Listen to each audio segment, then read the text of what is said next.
Assalamualaikum warahmatullahi wabarakatuh. Selamat malam semuanya teman-teman. Selamat datang kembali di channel kesayangan kita, Lelaki Sejati. Dan semoga semua teman-teman yang ada di rumah selalu dalam keadaan sehat walafiat tanpa kekurangan satu apapun. Pada kesempatan malam hari ini kita akan mencoba membawakan sebuah cerita tentang rumah lagi ya. Jadi ternyata ada keluarga lain di dalam rumah yang ditempati. Jadi ini luar biasa nih. Ini akan memberikan sensasi tersendiri. Unik ya kisah horornya. Jadi nggak pakai lama deh. Langsung aja teman-teman kita akan masuk ke dalam ceritanya. Dan seperti biasanya kita akan selalu mengingatkan buat teman-teman yang belum subscribe, silakan bisa diklik dulu tombol subscribe-nya agar teman-teman selalu mendapatkan notifikasi untuk konten-konten yang akan kami upload selanjutnya. Oke, langsung masuk aja. Kisah dari Gil Saputra. Gaskan, jangan lupa pasang headsetnya, matikan lampunya untuk menambah keseduan kita dalam mendengarkan kisah ini. Check it out. Ternyata selain keluarga kami, ada juga keluarga lain di dalam rumah ini.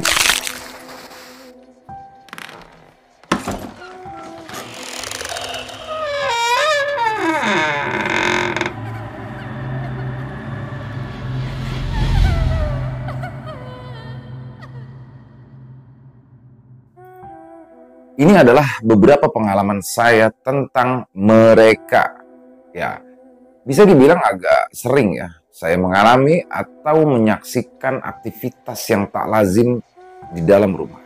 Nah, di sini rumah yang saya maksud adalah rumah kakek saya, ya, alias rumah di mana saya dulu dilahirkan. Awalnya sih memang takut, tapi lama-lama saya pun mencoba untuk terbiasa. Mencoba loh, karena sangat mustahil untuk terbiasa dengan hal-hal seperti itu. Kalau kata almarhum bapak saya, dulu rumah itu adalah rumah orang Belanda yang diambil alih oleh Jepang. Tapi kemudian direbut kembali oleh tentara peta untuk dijadikan barak atau tempat tinggal. Setelah kemerdekaan, rumah ini pun akhirnya dialihfungsikan menjadi balai desa.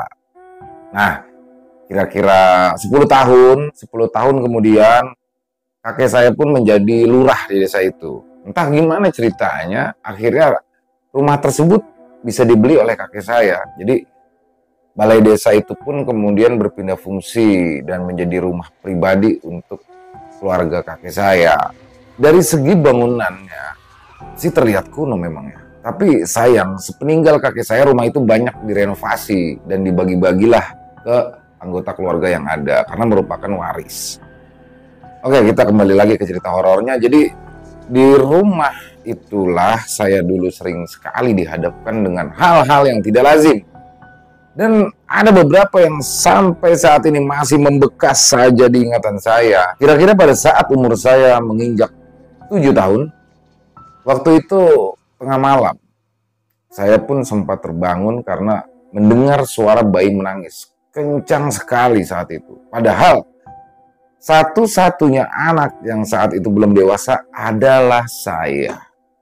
Nah, jadi untuk di awal saya coba mengintip dari celah pintu ya.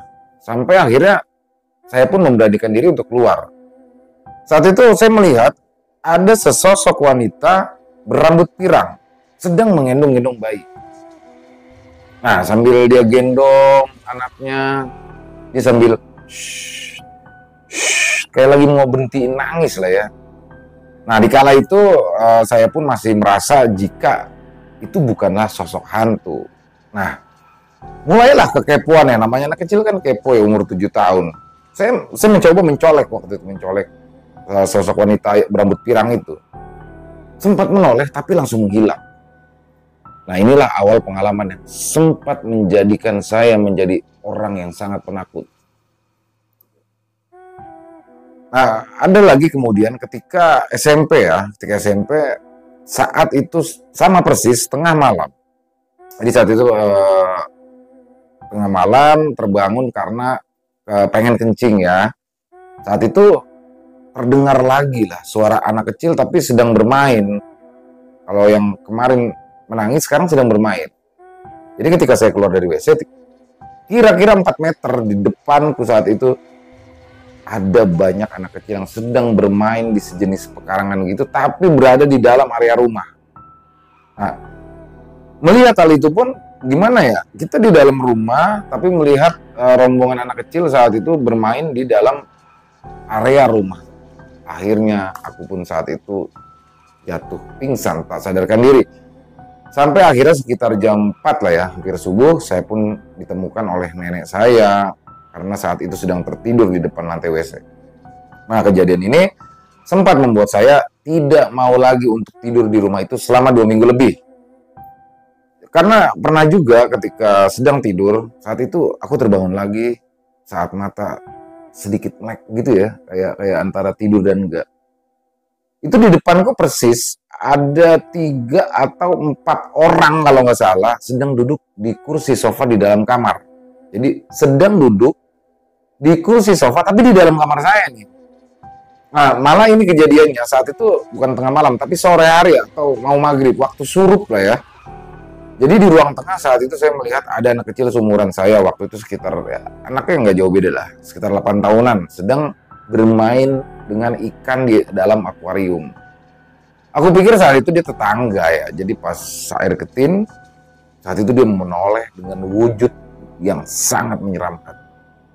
Wujud mukanya itu berlumuran darah. Aku pun akhirnya berteriak, dan pada malam harinya aku mengalami demam yang sangat tinggi.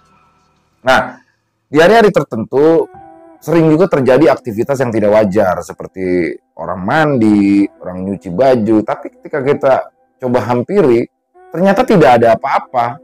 Dulu waktu kecil ya, jadi pasti kebanyakan anak kecil tuh ditakut-takutin hantu. Jadi kalau nggak mau tidur ditakut-takutin, ayo nggak mau tidur nanti ketemu hantu gitu. Jadi orang tua zaman dulu ya termasuk ya banyak lah ya, banyak orang yang ditakut-takutin tentang hantu. Jadi itulah akhirnya yang menimbulkan sisi penakut dari si anak. Sebenarnya nggak bagus ya begitu ya. Jadi tadi baru spoiler aja ya. Nah sekarang kita masuk ke salah satu cerita yang paling creepy yang paling saya ingat dari beberapa kejadian di rumah itu. Jadi inilah, ternyata ada keluarga lain di dalam rumah ini. Jadi waktu itu sedang ada pertunjukan wayang kulit di desa sebelah. Semalam suntuk tuh biasanya. Jadi aku, kakek, nenek, dan orang tuaku tuh ikut nonton. Nah sekitar jam 8 malam, aku mulai mengantuk. Yang namanya anak umur 7 tahun gampang ngantuk lah ya, belum biasa begadang. Lalu aku pun meminta pulang saat itu. Dan dengan terpaksa dan sedikit kesel, bapakku akhirnya mengantar aku pulang. Nah ketika sudah sampai di rumah, aku pun lalu ditidurkan di dalam kamar. Tapi ternyata setelah aku tertidur, bapakku kembali lagi untuk nonton. Jadi memang kebetulan tempatnya dekat, tapi kesel juga sih kalau ternyata tinggalin sendirian. Nah ketika aku sedang tertidur, tiba-tiba tengah malam tuh aku terbangun. Jadi sempat aku kira itu hanya mimpi. Ya seperti mimpi sih ya, aku dengar suara TV saat itu menyala. Aku coba cuekin saja. Nah, aku pikir tuh saat itu udah pada di rumah lah ya. Rasanya kayak mimpi deh, kayak benar-benar mimpi. Nah, karena aku yang mulai merasa takut di dalam kamar sendirian, aku pun mencoba untuk keluar kamar tuh menuju ke ruang TV. Tapi aneh, saat itu semua ruangan gelap. Jadi cuma ada cahaya dari layar TV di ruang tengah. Bisa ngebayangin kan teman-teman ya? Ruangan tengah tuh, ruangan tamu tuh gelap. Jadi sumber cahaya itu hanya dari televisi yang menyala. Jadi saat itu aku coba memanggil-manggil orang tuaku. Pak, Bu, Mbah. Aku pun berjalan menuju ke ruangan itu. Nah setelah tiba di situ, aku pun melihat sekumpulan orang sedang menonton TV. Tapi aku tidak tahu siapa dia. Aku coba mendekat. Ya, situasinya tuh benar-benar kayak mimpi lah ya. Nah yang bikin aneh, dia itu nonton siaran tunggu. Jadi bisa jadi patokan jika itu sudah jam 12 lewat. Kira-kira siaran seperti ini kalau anak 90-an lah ya pasti tahu ya. Jadi jam 12 lewat tuh udah nggak ada lah ya. Acara TV udah selesai. Nah saya makin mendekat dengan sosok itu. Kira-kira satu langkah lagi jarak saya dengan dia. Tiba-tiba TV mati. gelap semuanya.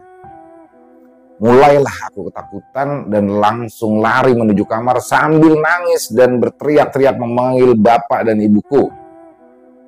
Kukurungi badanku dengan selimut saat itu. Kerukupan lah kalau kata orang Jawa. Jadi dari kaki sampai kepala. Jadi kami terus teriak, Pak, Bu, Bapak, Ibu. Nah anehnya gamelan dari pertunjukan wayang di desa sebelah saat itu sama sekali tidak kedengaran. Jadi sebenarnya itu sih yang buat aku mikir kalau itu tuh mimpi, karena harusnya terdengar tuh suara gamelan wayang pertunjukan wayang kulit dari desa sebelah harusnya kedengeran. Nah dari dalam selimut aku pun seperti melihat bayangan hitam kala itu. Tiba-tiba ada yang menarik selimut. Dan ketika selimut itu terbuka tidak ada siapa-siapa. Dan ketika aku melihat ke arah jendela, saat itu aku melihat bayangan orang yang sedang lewat. Saya nangis, ya nangis yang tak bersuara. Jadi nangis tak bersuara itu dalam.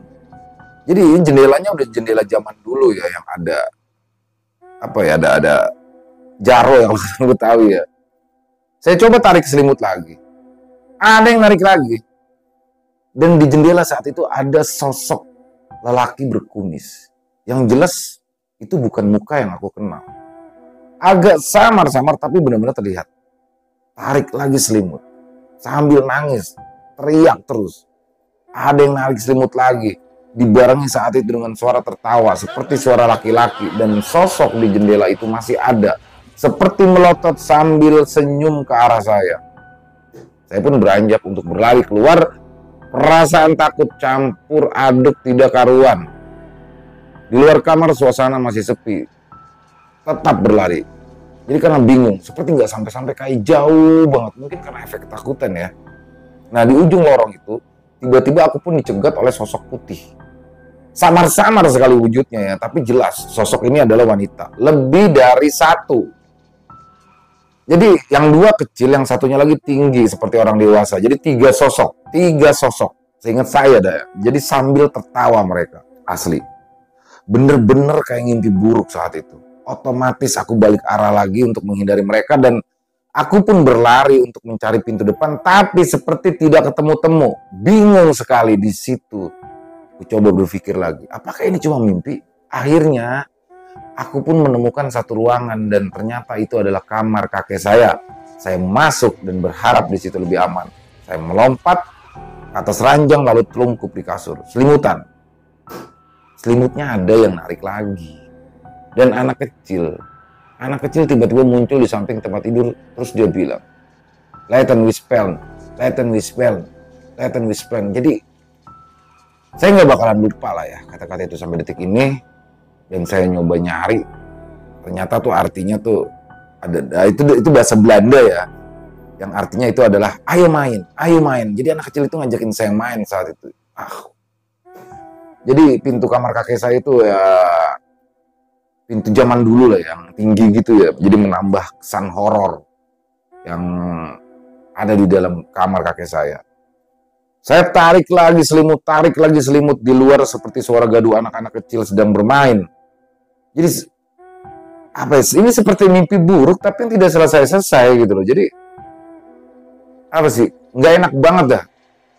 Tiba-tiba suasana kembali sepi lagi, tapi dari dalam selimut saya kembali lagi melihat saat itu seperti bayangan di depan dan di atas kepala saya seperti merasakan ada orang. Pokoknya gila banget deh. Dan masih di dalam selimut.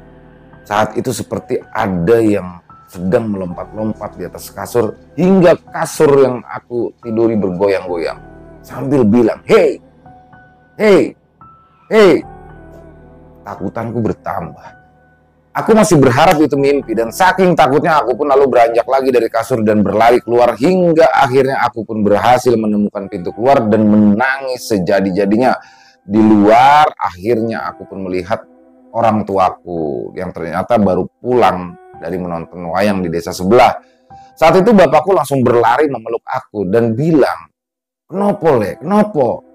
Nah ternyata itu sudah jam 4 pagi dan saat itu aku pun baru menyadarinya jika itu bukanlah mimpi. Dan di esok harinya aku pun demam tinggi sampai di opnam di rumah sakit selama seminggu. Seperti mau gila ya. Jadi tempo hari aku pun bertanya ke Pak D tentang sejarah rumah kakek. Nah, Pak Deku bilang, katanya di masa rebutannya lah ya bangunan itu dari Belanda oleh Jepang, saat itu ada kejadian tragis di situ. Jadi saat itu ada anak kecil yang sampai dibunuh. Katanya sih, jadi dan saat bangunan itu dikuasai Jepang terus direbut kembali oleh para tentara peta, banyak sekali tentara Jepang yang harakiri di situ. Jadi harakiri itu adalah bunuh diri untuk demi kehormatan. Ini adalah salah satu tradisi dari tentara Jepang. Nah, selang sebulan setelah kejadian itu pun, aku pun mulai sadar jika ada yang tidak wajar dalam diri saya, sampai akhirnya saya pun diruqyah sampai 3 kali. Jadi, dan hasilnya nihil sih.